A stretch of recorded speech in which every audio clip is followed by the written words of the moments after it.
Mobile phone ഉപയോഗിക്കാൻ തുടങ്ങിയ കാലം മുതലേ നമ്മൾ കേൾക്കുന്ന ഒരു കാര്യമാണ് ഇടിമിന്നൽ ഉണ്ടാകുമ്പോൾ ഫോൺ ഉപയോഗിക്കരുത്.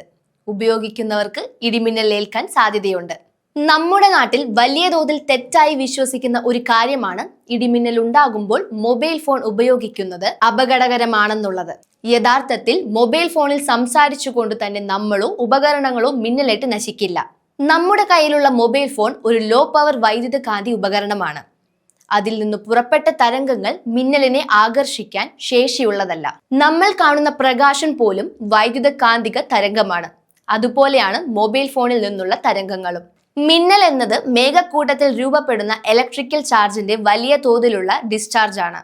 എസ് ക്രിസ്റ്റലുകളും ചാർജ് ചെയ്ത ജലകണങ്ങളും തമ്മിലുള്ള ഘർഷണം മൂലം ചാർജ് സംഭരിക്കുന്നു. ഈ വൈദ്യുത ചാർജ് ഭൂമിയിലേക്ക് അതിശക്തമായ ഒരു ഡിസ്ചാർജ് രൂപത്തിൽ ചുവടുവെക്കുന്നു. ഈ ഡിസ്ചാർജ് സംഭവിക്കുമ്പോൾ അതിന്റെ പാതയിൽ വന്ന വസ്തുക്കളിലൂടെയാണ് അത് ഒഴുകുന്നത്. ഉയർന്നതും ഒറ്റപ്പെട്ടതുമായ മരങ്ങൾ, കെട്ടിടങ്ങൾ, വ്യക്തികൾ തുടങ്ങിയ ഇങ്ങനെ മിന്നലിന് വഴികാട്ടികളായി മാറുന്നു. ചിലപ്പോഴായിരിക്കും നമ്മൾ തന്നെ സ്ട്രീമർ എന്ന രീതിയിൽ ചാർജിന്റെ ഭാഗമാവുക. മിന്നലിന്റെ അനുകൂല രേഖയായി വരുന്ന സ്റ്റെപ്പ് ലീഡർ എന്ന ഡിസ്ചാർജിനൊപ്പം ഈ സ്ട്രീമർ സമാഗമിക്കുകയും അതുവഴി മിന്നൽ ഭൂമിയിലേക്ക് എത്തുകയും ചെയ്യുന്നു.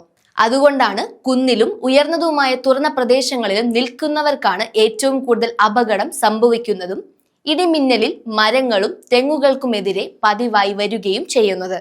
അതിനാൽ മൊബൈൽ ഫോൺ ഓൺ ആക്കിയോ ഓഫ് ആക്കിയോ ഫ്ലൈറ്റ് മോഡിൽ ഇട്ടതുകൊണ്ടോ കോൾ ചെയ്തതിനാലോ അല്ല ഇടിമിന്നൽ ഏൽക്കുന്നത്. അതേസമയം ഒരു കാര്യത്തിൽ ജാഗ്രത വേണം. വയറുള്ള ലാൻഡ് ഫോൺ ഉപയോഗിക്കരുത്. കിലോമീറ്ററുകൾ നീണ്ടുകിടക്കുന്ന വൈദ്യുത ലൈനുകൾ എവിടെയെങ്കിലും മിന്നലേറ്റാൽ അതിലൂടെ വലിയ അപകടം സംഭവിക്കാൻ സാധ്യതയുണ്ട്.